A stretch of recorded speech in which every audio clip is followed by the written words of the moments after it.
যারা এসেছি মরতে, মরতে আমাদের হবে। অমরত্ব নিয়ে আমরা কেউ আসিনি ভবের সংসারে। মা নেবে নাকি ক্ষীরসর নবনী, সখারা নেবে ফল। গাছের ফল পাড়ে খেয়ে খেয়ে দেখে। কোনোদিন জানেন, জেনেছেন ভগবানকে সেবা দেবার আগে কেউ খেয়ে দেখেছে? পেরেছেন? কেউ পারেনি। পেরেছেন কারা? এই সখারা। পেরেছে কি? ত্রেতা যুগের ছোট জাতের মেয়ে শবরী। কি জীবন তার, মর্মান্তিক জীবন। শবরী ছোট্টবেলায় ঘর ছেড়ে দিয়েছিল। তখনকার দিনে ছোটবেলায় বিবাহ ছিল। একটাই তার অন্যায় কি, যে আমার বাবাকে বলতে পারিনি, আমাকে ঘর ছাড়াতে বাধ্য করেছে। আমার বিবাহের অনুষ্ঠানে এই এত সুন্দর ছাগ নিয়ে এসে ছাগল এনে বলি দিয়ে খাওয়াবে, আমার কারণে, আমার বিবাহের কারণে আমি বিয়েই করব না। এত প্রাণীর প্রাণ আমি নিতে দেব না আমার বাবাকে। সবে ছেড়ে চলে গিয়েছিল জঙ্গলে, মুনি ঋষিরা যেখানে তপস্যা করে।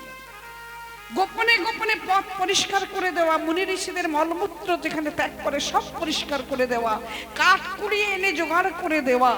কিন্তু কে তুই? ছোট জাতের মেয়ে হয়ে তুই এই কাজগুলো করছিস? কেন করছিস? আমি প্রভু রামকে পাবার জন্য।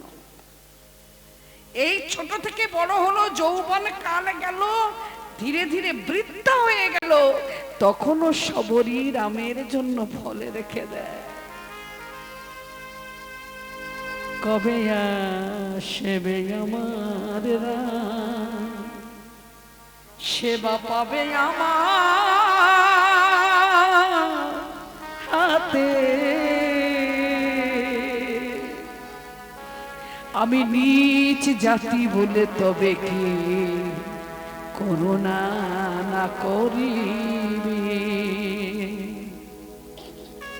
প্রভু রাম, আমি বৃদ্ধা, আমি উঠতে পারছি না। ফলগুলো খেয়েছে, রেখেছে, পচে গেছে, গলে গেছে, পোকা হয়ে গেছে, তথাপি প্রভু রামকে দেবার আকুলতা ব্যাকুলতা যায়নি। রামচন্দ্র থাকতে পারলেন না, এলেন। শবরী, শবরী কে? যাকে দেখবে বলে তুমি এতদিন অপেক্ষা করেছ, নয়ন জলে বসেছ। আমি সেই রাম। শবরী উঠতে পারছে না, বলে উঠলে, প্রভু তুমি এসেছো কিন্তু আমার আসন্ত নেই।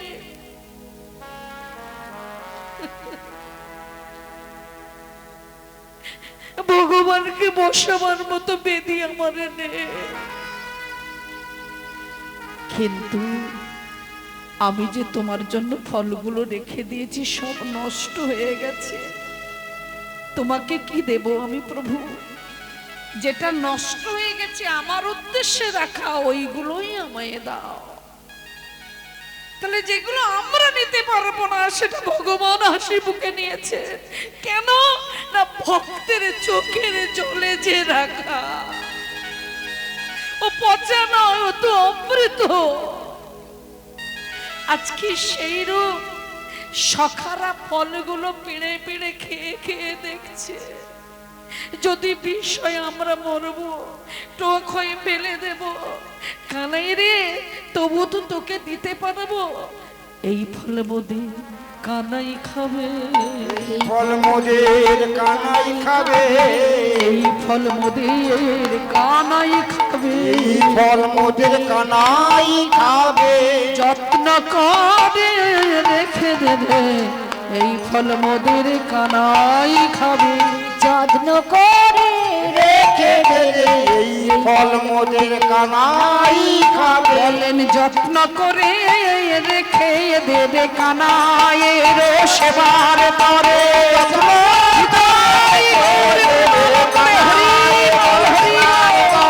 যত্ন করে রেখে দেবে কানাইয়ের সেবার তরে। এই ফল মোদের কানাই খাবে, এই ফল মোদের কানাই খাবে। তাহলে সখারা নিচ্ছে ফল, আর মা নেবেন ক্ষীরস্বরণবনী। মনে বড় আজ আনন্দ, কিন্তু কেউ কিন্তু যাচ্ছে না, সবাই রয়েছে। মা যশোমতী ক্ষীর স্বর্ণবনী ছানা মন্থন করছেন। তাই দেখে এক পাশে কবি দাঁড়িয়ে বলেছিলেন, মা তুমি নিমন্ত্রিত না হয়েও তুমি আজকের গোপালের জন্য এত কিছু করছো। নন্দরানী আজি আনন্দমন, নন্দরানী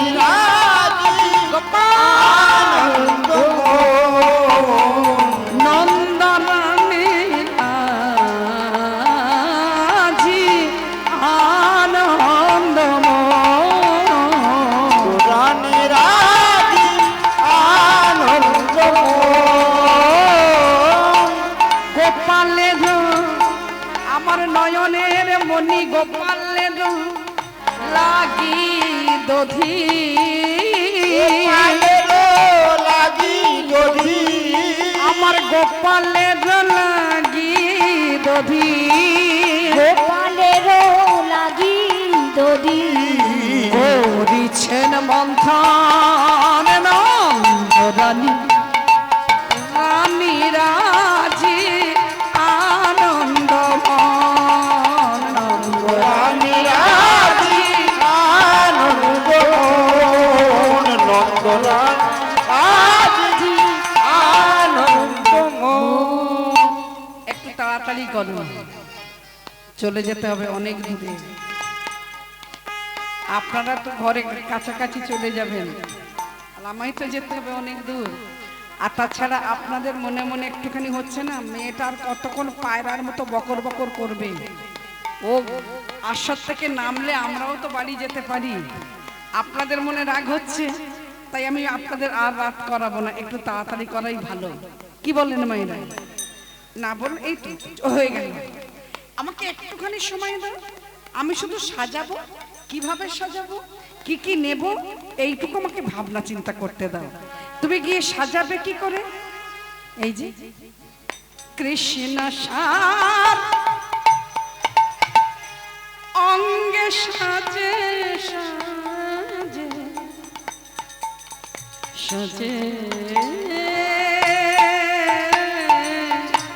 গোপালকে সাজাবো আমি, দেখবে সবাই আমি হলাম গোপালের মা যশোমতী। সবাই বলবে দেখো গোপালের মা এসেছে, এ যে কি আনন্দ হবে আমার গোপাল। কৃষ্ণ সার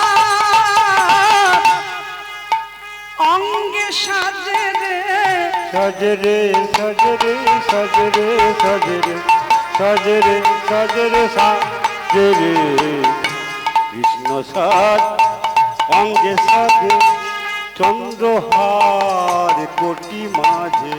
এইবার কাজে পড়ে গেল আপনাদের। কেউ দেয় উলুধ্বনি,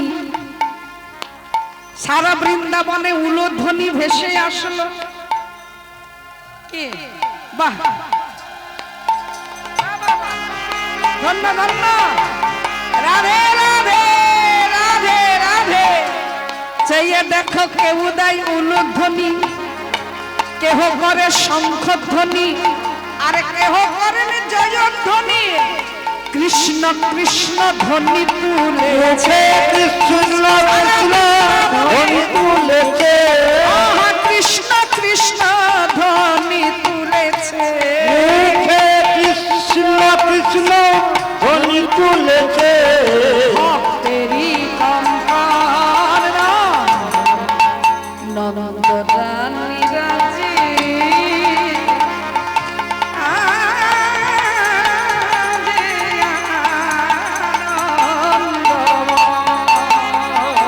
নন্দরানী রাজি আনন্দমোহন, নন্দরানী রাজি আনন্দমোহন। এইবার মা তো চিন্তা করছেন আমার যাওয়া উচিত ছিল, সবার আগে দেরি হয়ে গেল। এইবার সখারা ফল নিয়েছে, যাবার পালাকার শ্রীমতী রাধারানী বরণডালা ফুলমালা কুলোডালা সাজিয়েছে, নিজে সুসজ্জিতা হয়ে সেজেছে।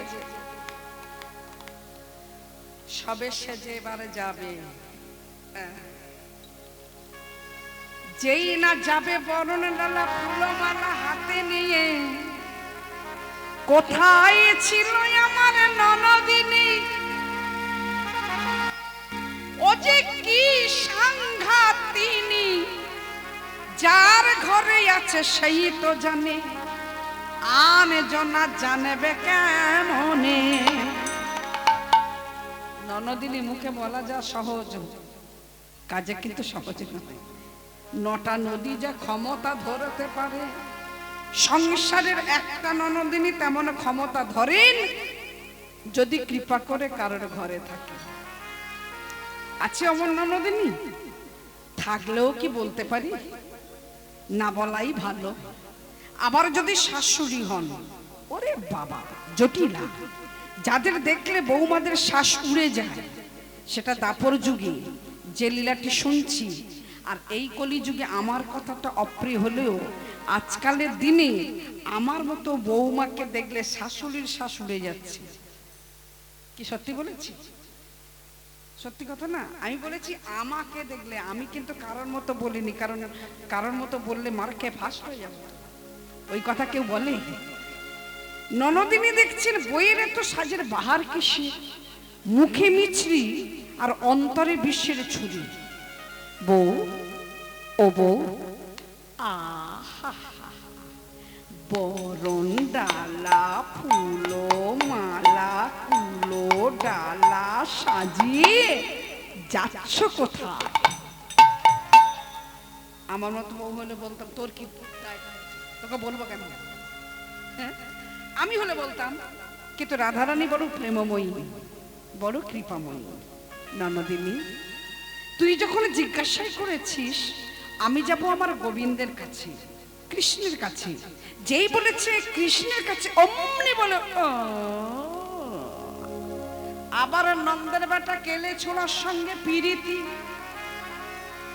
এই পিরিতির কথা শুনে রাধারানী বলছে ননদিনী রে, পিরিতি পিরিতি সদাই বলিস, পিরিতির মানে কি জানিস? পি এতে পীড়ন করে 10 ইন্দ্রিয়গণ, রি এতে রীতিমতো করো শোষণ, তি এতে তৃপ্ত করে কৃষ্ণ গুণ রসে, পিরিতির তত্ত্ব কথা কহে জ্ঞান চণ্ডীদাসে।